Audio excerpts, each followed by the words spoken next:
you very much. I'll be using the Portuguese version of my slides. I hope I will. Just a moment. Let me get my.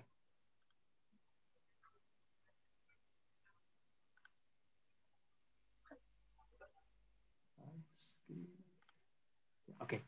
So basically, the presentation I will be making is on the introduction and overview of hydropower. And Paul very kindly presented the one slide where he explained the physics, the basics of hydropower, how water falling from a height is converted into hydropower, hydroelectricity. I will a little bit explain that concept as well as talk about some of the key terminology used on power sector also, and also related to hydropower. Then I will be looking at the different configuration of hydropower projects.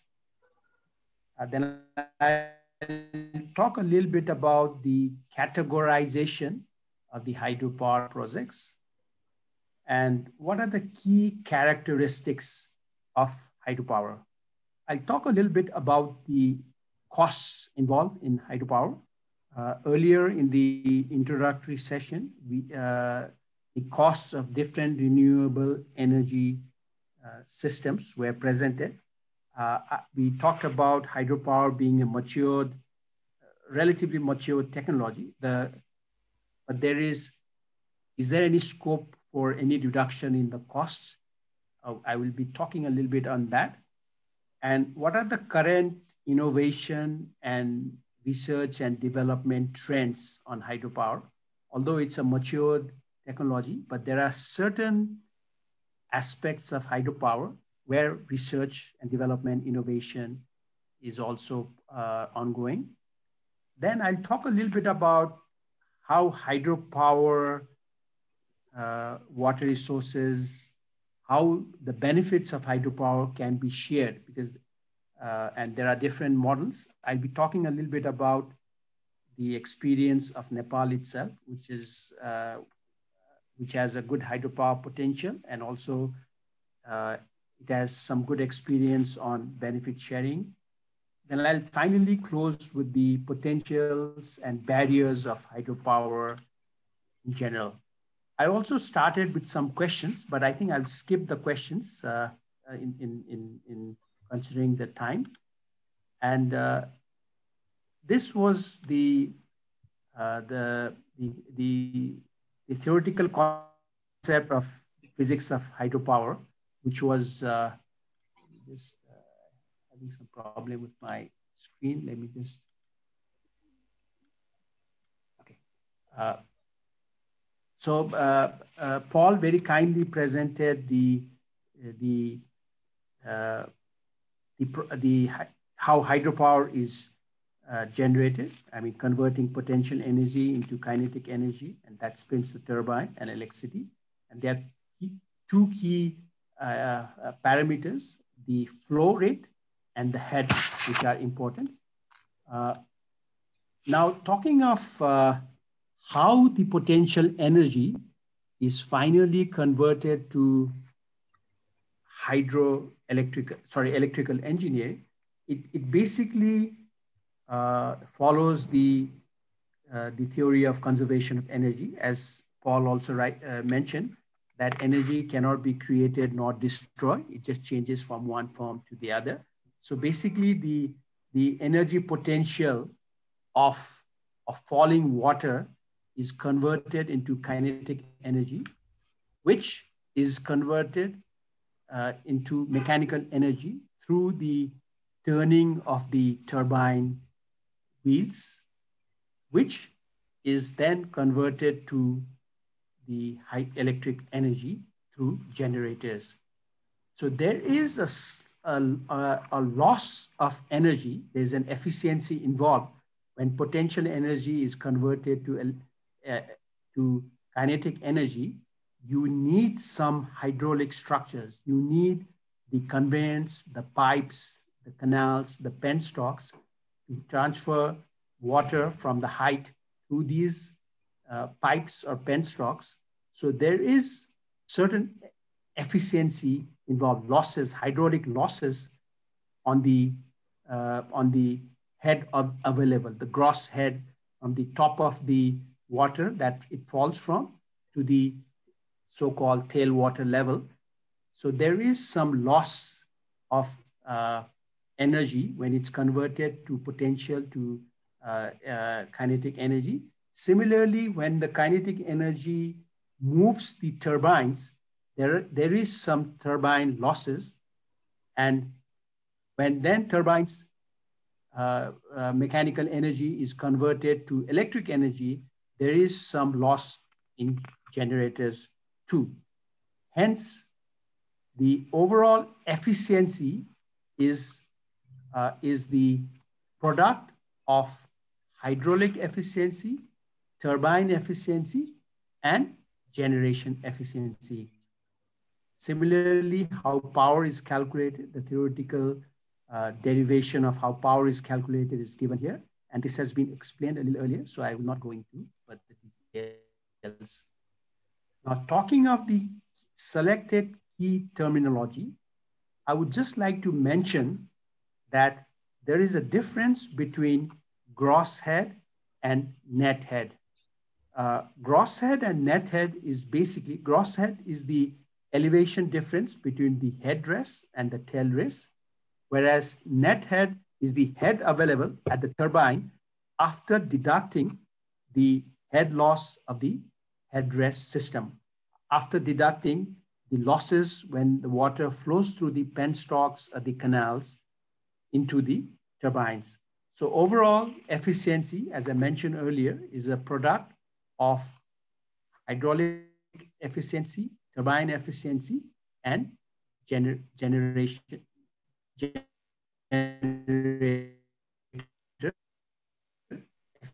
efficiency. I would also power terms.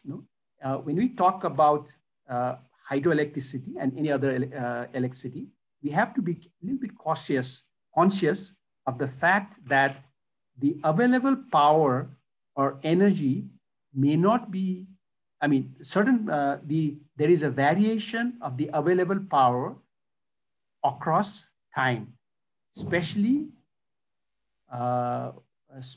considering the installed capacity, the design capacity of the hydropower system. So any energy or power that is available, let's say 95 to 100% of the time, is known as the firm energy. Similarly, any power and energy in excess of the firm power and energy is called the secondary energy.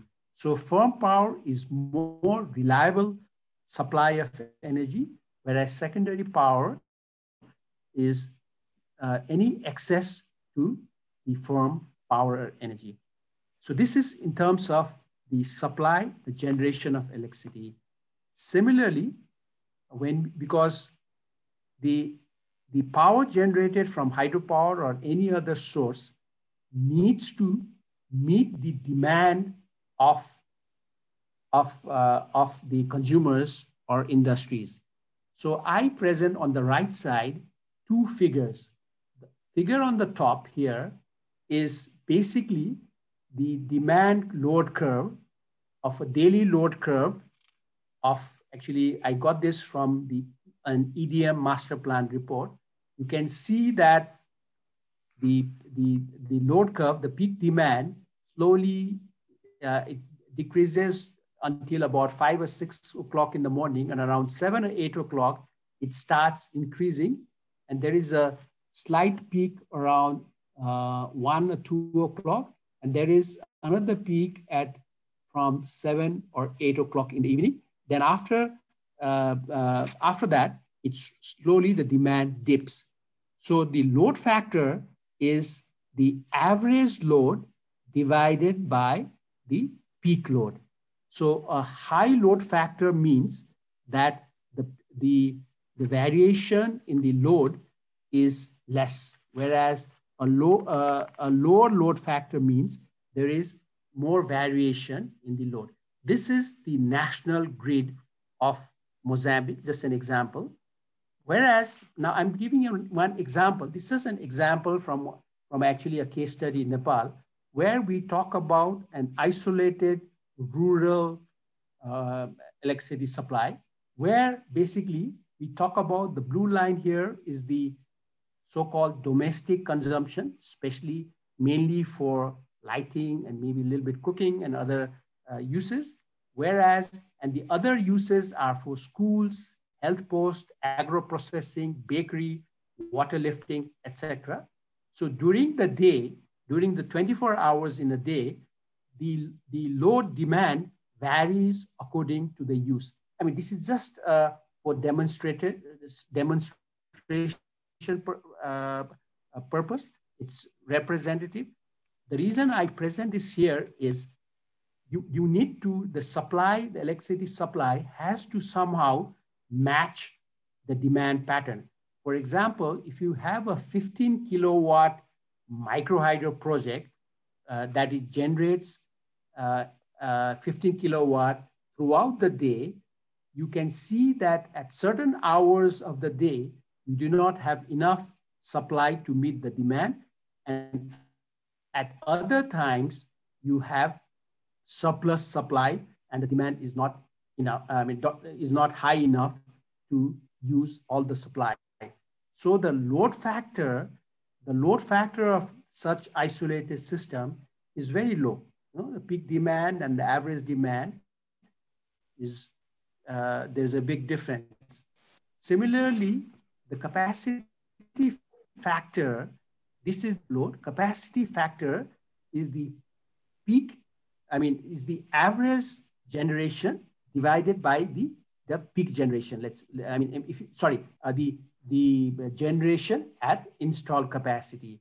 So the capacity factor is also one important parameter when you talk about power systems, be it the national grid or the isolated mini grid system. So this is basically, these are some of the key terminology. And after that, I would just like to introduce you to the hydropower configurations, how the potential energy, is converted, the head available, the water available is converted to electricity, depends on the configuration. And basically, there are two types of hydropower projects. One is, which basically stores a lot of water, and this water is collected and released. This is a spillway, this is extra water released through turbines on the side and to the powerhouse, and this can be controlled.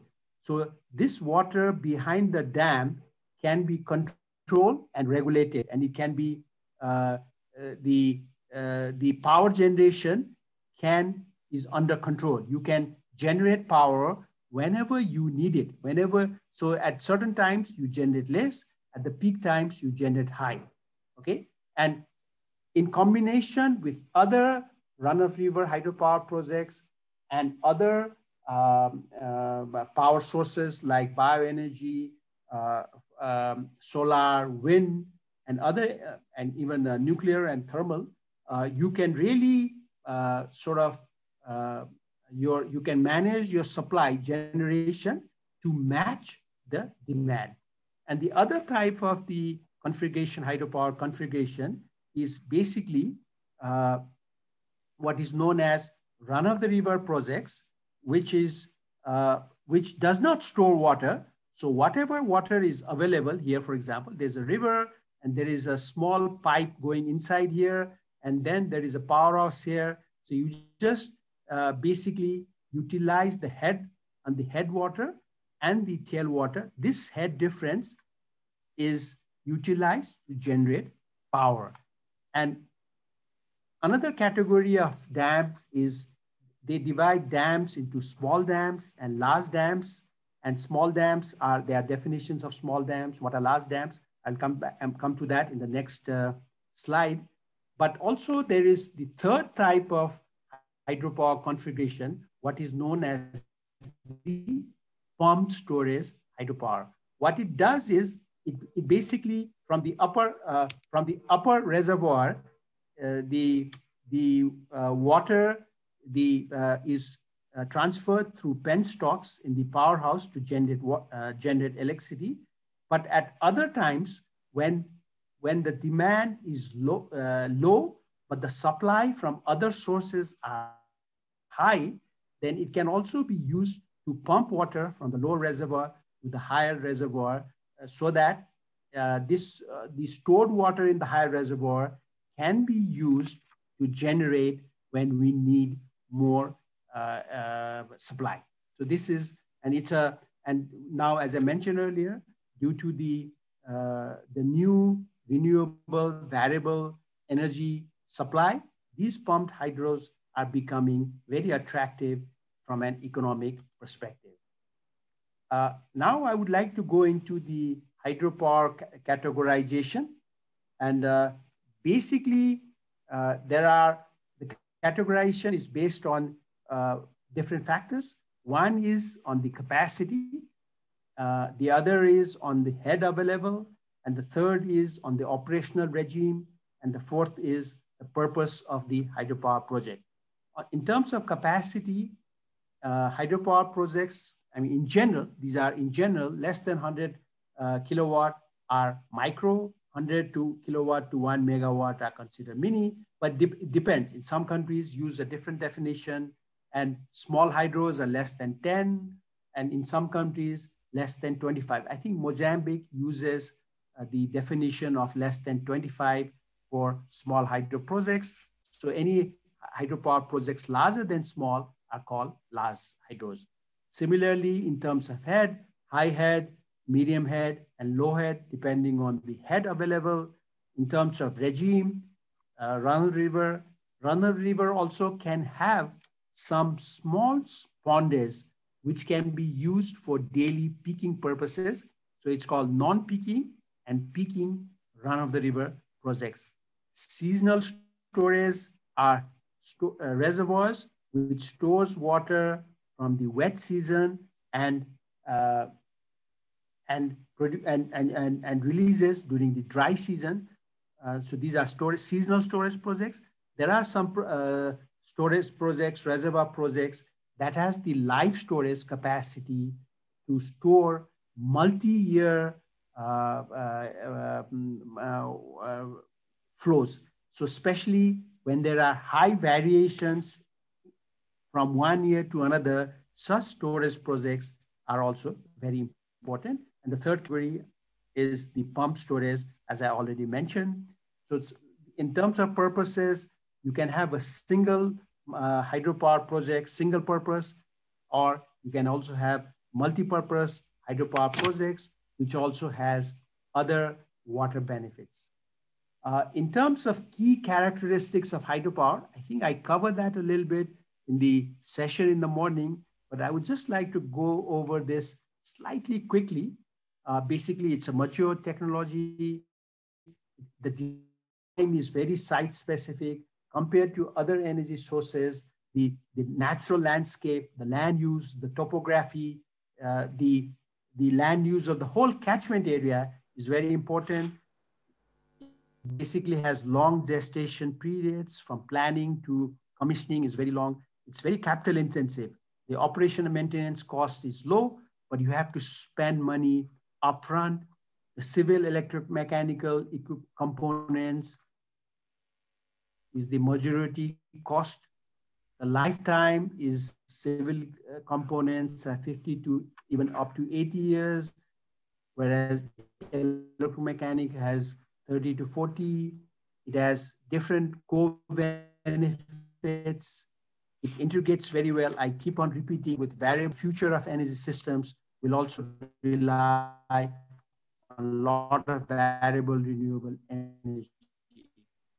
So it basically helps us to replace imported fossil fuels that most of the developing countries are using, and countries like Mozambique and others, which have good hydropower potential, should utilize this potential to increase energy access.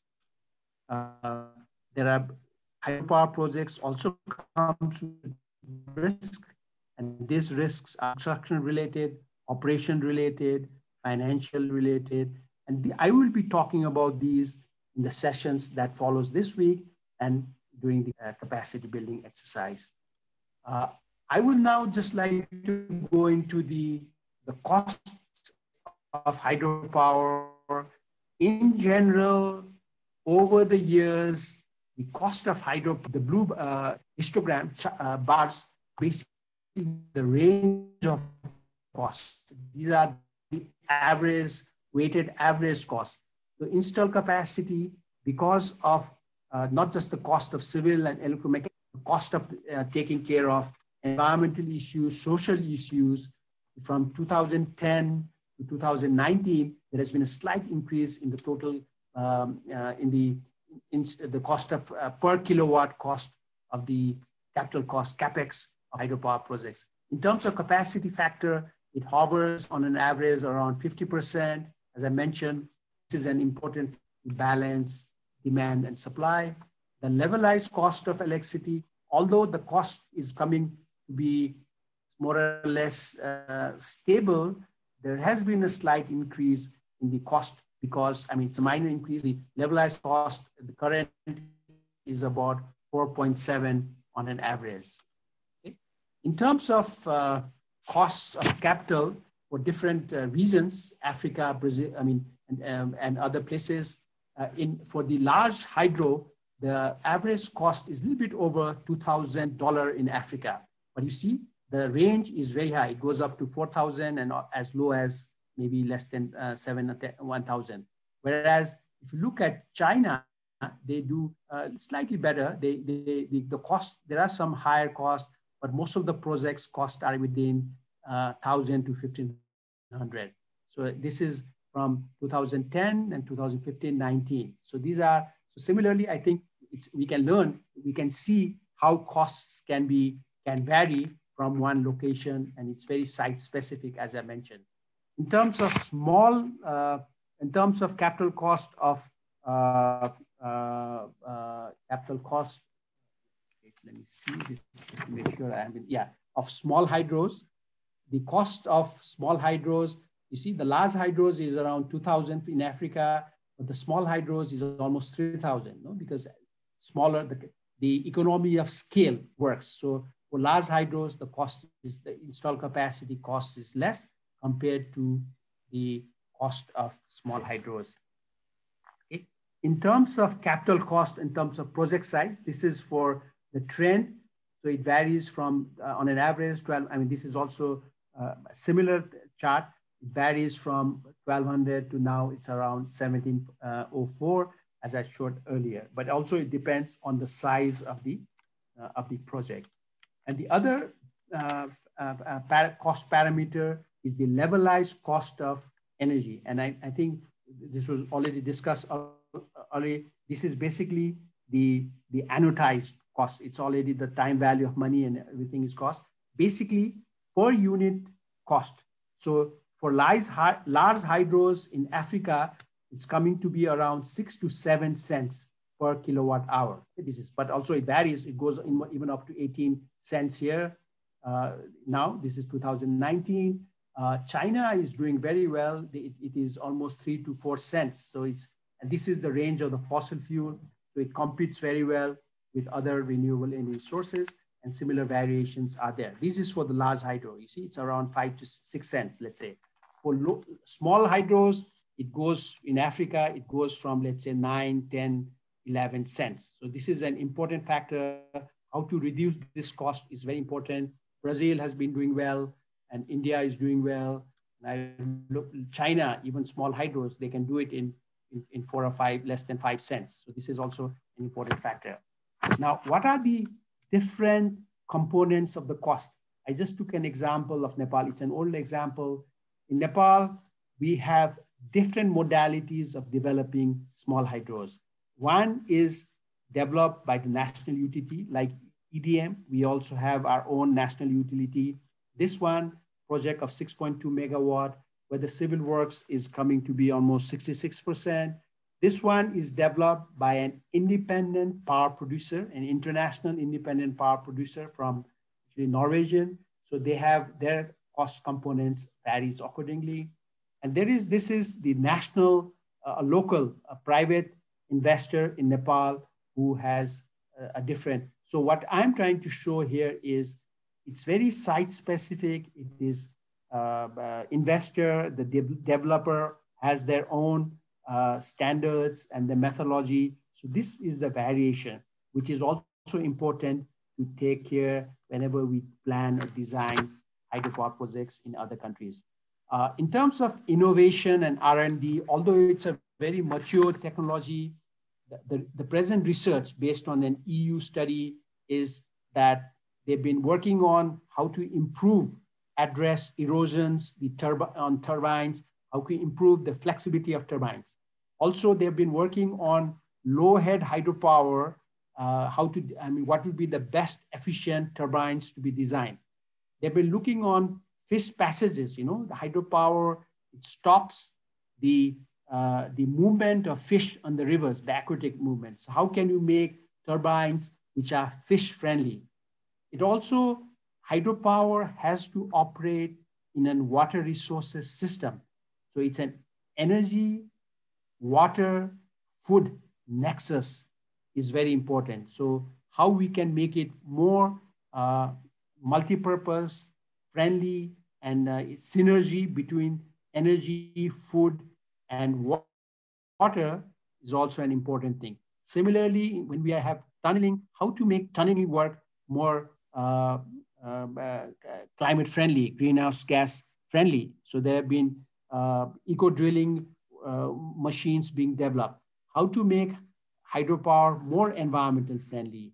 How to improve, operationalize pumped hydropower. That's also another thing. And digitization, how to make the operation of electromechanical equipment take advantage of ITC, IT, digitization. And also the last one, there is International Hydropower Association has come up with climate resilient guideline. So climate change is, as I think Bart mentioned in his earlier presentation, that climate change is expected to change the variation of climate and water availability. So extreme events, floods and droughts are expected to increase. So how to make that more resilient? And similarly, what are the benefits? Like sometimes some people say, especially large hydros, that you go to a rural area, pristine environment, you develop, use the resource, and all the electricity is basically transferred to cities. Even the Cahora Bassa Dam, most of that electricity goes to South Africa and to townships in cities. So what do the rural people benefit? So that is an issue. So so there are royalties given, there are benefits given to the local people, what we've known as resource rent, that helps share the benefits between rural and urban centers. There are equity investments. Now there is private sector, privatization, private sector is involved in hydropower development.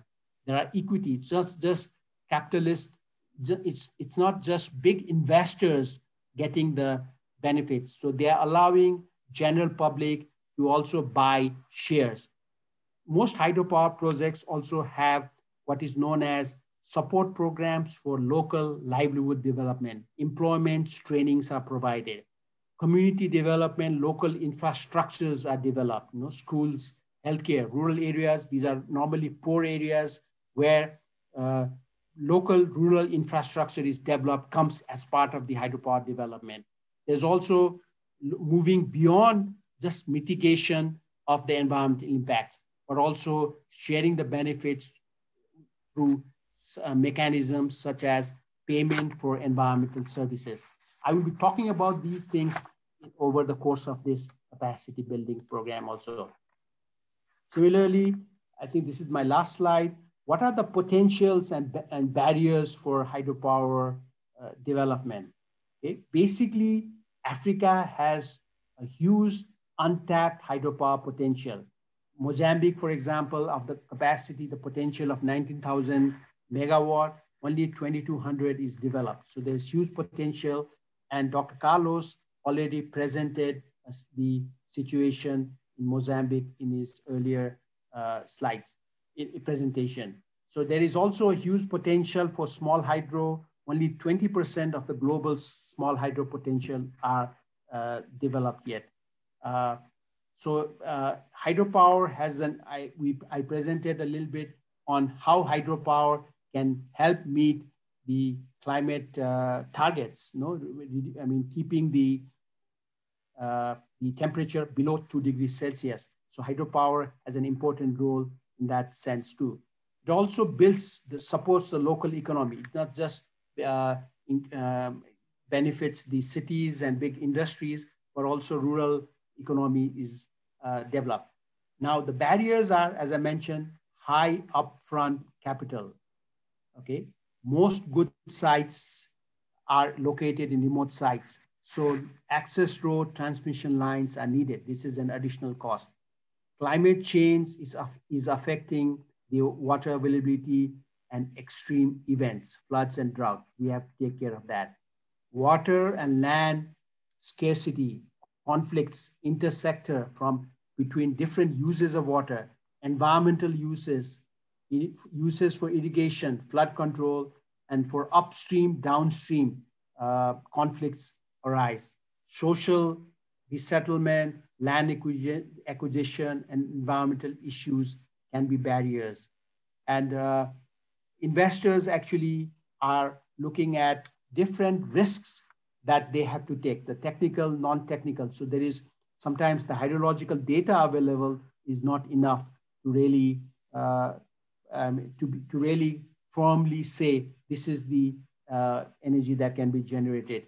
Local capacity to manufacture and the construction industry is not yet developed in all developing countries. So this can be a barrier for many countries too. There is also normally lack of coherent policy framework, and monopolistic national power utilities can also be barriers. So in different countries, now they're trying to separate generation, transmission, and distribution in different entities so that there is competition, which helps lower the cost and improve hydropower development. Low load factor in isolated rural communities can be barrier, as I showed in one of my slides. I think this was my last slide. This is the reference. If there are any questions, I can take now. Otherwise, thank you very much for listening to me. I hope I did not run out of my time. Thank you so much. I think you did quite well, Diwas. Shall we have a look? Anyone, any questions? I hope I did not go fast and I was clear. Sorry, I was not able to gauge the reaction of the participants. But if there's any feedback, so that I can take that into consideration in my next presentation day after, that would also be nice.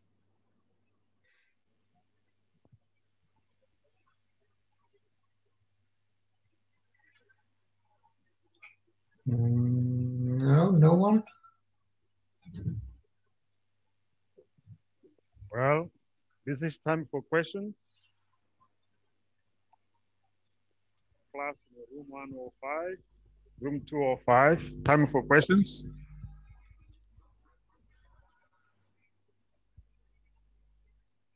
Carlos, was it understandable? Was I going fast or slow? There is one question here. Yes, please. Can I speak in Portuguese? Yes, please. And I would request Carlos to translate to me.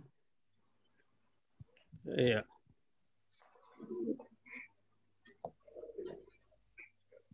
Yeah, mas There eu will queria... be a question in Portuguese. I will try to translate.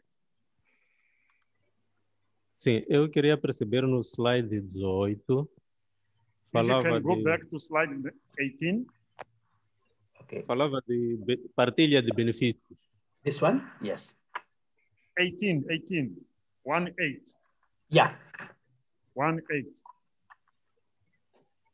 I think I'm in 1.8, right? Yeah. Okay.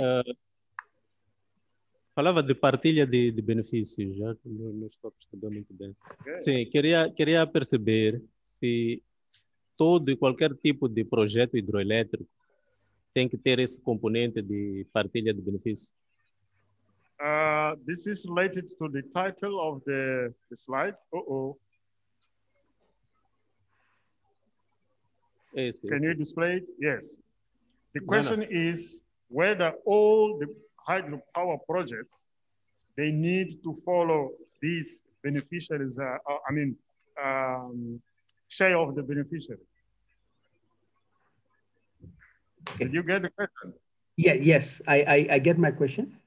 This was just a demonstration, a reference.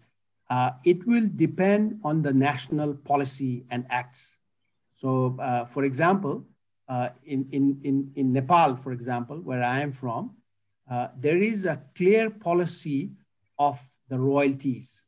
Okay, so when a developer, the electricity utility or the private sector develops a hydropower project, certain percentage of the revenue, and it will come to around 10 to 15% of the revenue, is considered apart from the taxes, okay? Apart from the other income and VAT and other taxes, you have to pay this royalty to the government for using that water resources of that basin. And the government gives back 50% of the royalties to the local population, to the provincial government and the local government. So this is a national policy in the case of Nepal. And if I'm correct, in other countries in Asia, in Laos and other countries, they also have a similar policy. Similarly, in terms of equity investment, in the case of Nepal, even in Laos, as far as I know, that when a developer develops, the developer floats equity investment from local communities and the public. So for example, 10 to 15% of the equity share they go into, I'm not a financial person, they go into the IPO, I forgot the exact, so they go into the share market, and then you can generate people can also invest as a shareholder, and certain percentage of that local equity is given to the local shareholders, local communities from that area, from that province or districts, we call it here. Similarly, most water resources projects, including hydropower, have what is known as social upliftment program. So because the hydropower developer project goes there, so they have to have almost, this is like a corporate social responsibility, but more than corporate social responsibility, these projects have what you call SUP, social upliftment program, where the project developers build schools, and even rural electrification, mini grids. For example, in one project in Nepal, a 60 megawatt project where Nepalese and Norwegian developers jointly developed this project. They built one mini hydro project on the project site. And this mini hydro project was initially used for construction power supply during the construction period. After the construction, this mini hydro was converted into a rural isolated mini grid for the local communities and handed over to the communities. So these are just examples I shared here, and we can discuss further in our course, which would make hydropower more community friendly and help build ownership of these hydropower projects, because these hydropower projects, like any development project, comes with a cost, environmental cost, social cost. There will be resettlement, land acquisition. So this is the way to make it more acceptable by the communities. And this is just an example I wanted to present here.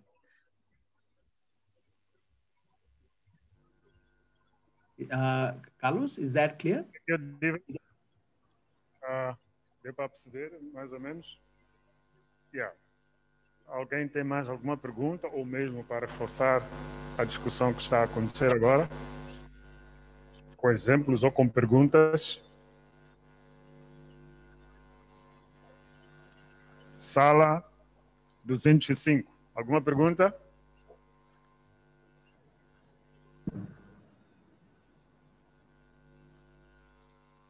No?